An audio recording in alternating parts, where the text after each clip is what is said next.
nós sabemos dus back foi de Bonaire, então tem o que chama DC Alpha, que é Dutch Caribbean Alliance, a Dutch Caribbean Agriculture, Livestock and Fishery Association,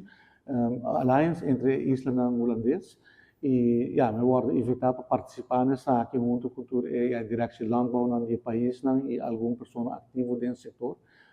Que é encontro importante para com o setor da UNI, para nos compartilhar best practices de cada isla, intercambiar ideias e também buscar colaboração, samenwerking. E, por exemplo, coisa resultado é apoio com a Aruba de uma diferente isla, para por exemplo, cabrito, para manter certo nível, então, o tabaco tipo de plataforma onde turma também junto, ajuda o setor. Mas a pergunta está que conosco, que também cambia, que conosco vai para o setor primário na Aruba, minha compartilha na DC Alpha a visão que nós temos, pijler de visão para a agricultura, houve ênfase na agricultura comercial, agora nós falamos de food security, vamos realizar vamos ter modelo que está funcionar, que está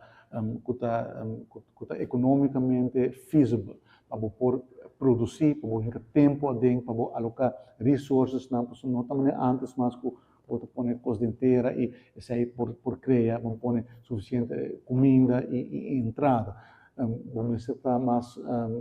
nos conceitos mais inovativos, vamos buscar tecnologia moderna, que diferentes países estão aplicando, e o motivo é nós desenhar o qual nós estamos chamando Agri Innovation Park,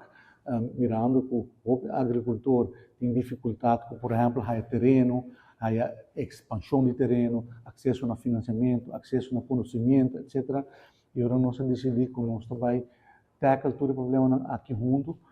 para parque grande, no caso que parque de 60 mil metros quadrados, caminha com traz diferentes greenhouses, e dona e agricultor no espaço participar de projeto assim, caminha com tanta tecnologia, caminha com tanta ondersteuning, caminha com o governo tem para suportar, mas não somente com palavras, mas com construção e realização de parque assim. A visão aqui nós apresentei na Holanda, apresentei em quadro de landspaket e Holanda a gosta ideia também e acordar conosco, nós vai participar do Agri Innovation Park. E para mim, trabalho aqui de realizar acaba com para mim desenho que agora trabalhador de Priva, que é instituto de conhecimento, que é um instituto holandês, o fundo na holandês, a inventarizar aqui o setor planificar para nós e como nos procede de uma forma inovativa, com greenhouses, com tecnologia e não na forma tradicional. Identificar também o valor agregado de projeto assim importante, em primeira instância, 100 milhões florins no GDP e, a termine, 300 milhões florins no GDP, mais de 400 campos de trabalho e diferentes crops que por cultivar que não o uso de tecnologia moderna.